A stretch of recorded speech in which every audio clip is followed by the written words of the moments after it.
السلام علیکم ورحمۃ اللہ وبرکاتہ۔ حدیث نمبر 26۔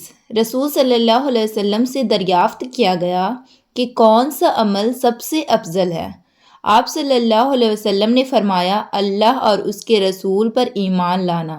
کہا گیا، اس کے بعد کون سا؟ آپ صلی اللہ علیہ وسلم نے فرمایا کہ اللہ کے راہ میں جہاد کرنا۔ کہا گیا، پھر کیا ہے؟ آپ صلی اللہ علیہ وسلم نے فرمایا، حج مبرور۔ حدیث نمبر 27۔ رسول صلی اللہ علیہ وسلم نے چند لوگوں کو کچھ عطیہ دیا اور شاد وہاں موجود تھے۔ وہ کہتے ہیں کہ رسول صلی اللہ علیہ وسلم نے ان میں سے ایک شخص کو کچھ نہ دیا، حالانکہ وہ ان میں مجھے سب سے زیادہ پسند تھا۔ میں نے کہا، یا رسول اللہ، آپ نے فلاں کو کچھ نہ دیا، حالانکہ میں اسے مومن گمان کرتا ہوں۔ آپ صلی اللہ علیہ وسلم نے فرمایا، مومن یا مسلمان؟ میں تھوڑی دیر چپ رہ کر پھر پہلی بات دہرانے لگا۔ نبی کریم صلی اللہ علیہ وسلم نے بھی دوبارہ وہی جواب دیا۔ پھر آپ صلی اللہ علیہ وسلم نے فرمایا کہ اے شاد، باوجود یہ کہ ایک شخص مجھے زیادہ عزیز ہے، پھر بھی میں اسے نظر انداز کر کے کسی اور دوسرے کو اس خوف کی وجہ سے یہ مال دے دیتا ہوں کہ وہ اپنی کمزوری کی وجہ سے اسلام سے پھر جائے اور اللہ اسے آگ میں اوندھا ڈال دے۔ حدیث نمبر 28۔ ایک آدمی نے رسول صلی اللہ علیہ وسلم سے پوچھا، کون سا اسلام بہتر ہے؟ آپ صلی اللہ علیہ وسلم نے فرمایا کہ تو کھانا کھلائے اور ہر شخص کو سلام کرے، خواہ اس کو تو جانتا ہو یا نہ جانتا ہو۔ حدیث نمبر 29۔ نبی کریم صلی اللہ علیہ وسلم نے فرمایا، مجھے دوزخ دکھلائی گئی تو اس میں زیادہ تر عورتیں تھیں جو کفر کرتی ہے۔ کہا گیا، یا رسول اللہ، کیا وہ اللہ کے ساتھ کفر کرتی ہے؟ آپ صلی اللہ علیہ وسلم نے فرمایا کہ خاوند کی ناشکری کرتی ہے اور احسان کی ناشکری کرتی ہے۔ اگر تم عمر بھر ان میں سے کسی کے ساتھ احسان کرتے ہو، پھر تمہاری طرف سے کبھی کوئی ان کے خیال میں ناگواری کی بات ہو جائے تو فوراً کہہ اٹھے گی کہ میں نے کبھی بھی تجھ سے کوئی بھلائی نہیں دیکھی۔ حدیث نمبر 30۔ آپ صلی اللہ علیہ وسلم فرماتے تھے، جب دو مسلمان اپنی اپنی تلواریں لے کر بھڑ جائیں تو قاتل اور مقتول دونوں دوزخی ہیں۔ میں نے عرض کیا، یا رسول اللہ، قاتل تو خیر ضرور دوزخی ہونا چاہیے، مقتول کیوں؟ فرمایا، وہ بھی اپنے ساتھی کو مار ڈالنے کی حرص رکھتا تھا۔ حدیث نمبر 31۔ ابو ذر ایک جوڑا پہنے ہوئے تھا اور ان کا غلام بھی جوڑا پہنے ہوئے تھا۔ میں نے اس کا سبب دریافت کیا تو کہنے لگے کہ میں نے ایک شخص یعنی غلام کو برا بھلا کہا تھا اور اس کی ماں کی غیرت دلائی یعنی گالی دی۔ تو رسول صلی اللہ علیہ وسلم نے یہ معلوم کر کے مجھ سے فرمایا، اے ابو ذر، تو نے اسے ماں کے نام سے غیرت دلائی، بے شک تجھ میں ابھی کچھ زمانہ جاہلیت کا اثر باقی ہے۔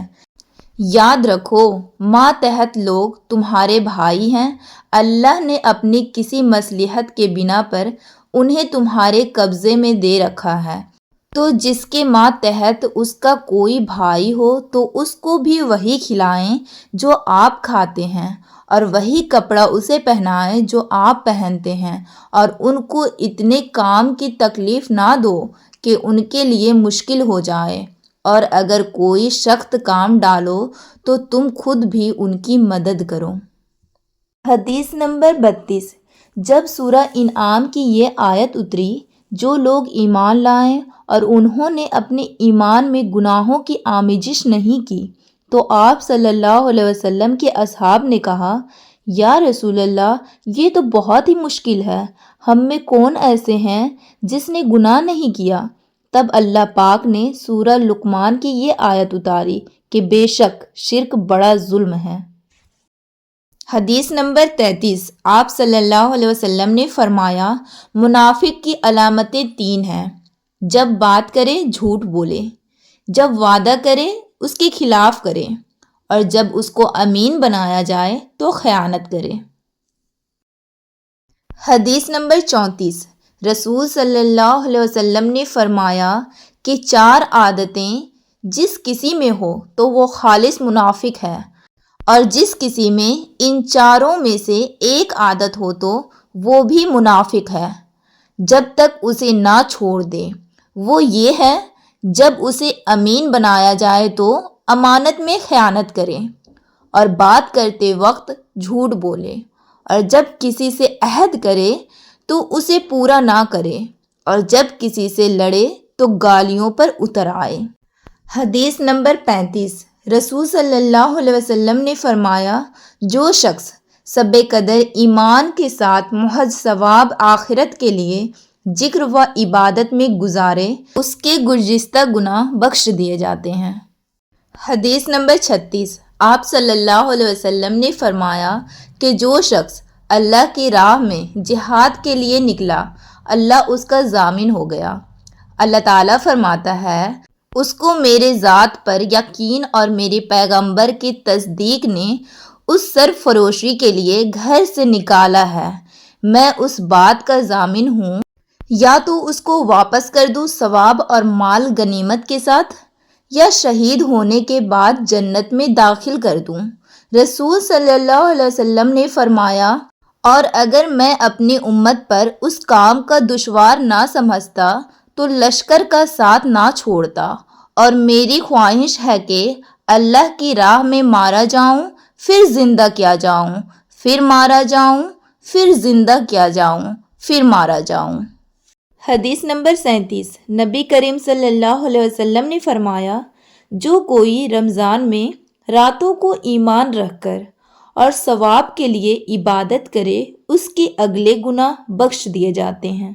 حدیث نمبر 38۔ نبی کریم صلی اللہ علیہ وسلم نے فرمایا، جس نے رمضان کے روزے ایمان اور خالص نیت کے ساتھ رکھے، اس کے پچھلے گناہ بخش دیے جاتے ہیں۔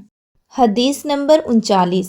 نبی کریم صلی اللہ علیہ وسلم نے فرمایا، بے شک دین آسان ہے، اور جو شخص دین میں سختی اختیار کرے گا تو دین اس پر غالب آ جائے گا اور اس کی سختی نہ چل سکے گی، بس اس لیے اپنے عمل میں پختگی اختیار کرو، اور جہاں تک ممکن ہو میانہ روی برتو، اور خوش ہو جاؤ کہ اس طرز عمل سے تم کو دارائن کی فوائد حاصل ہوں گے، اور صبح اور دوپہر اور شام اور کسی قدر رات میں عبادت سے مدد حاصل کرو۔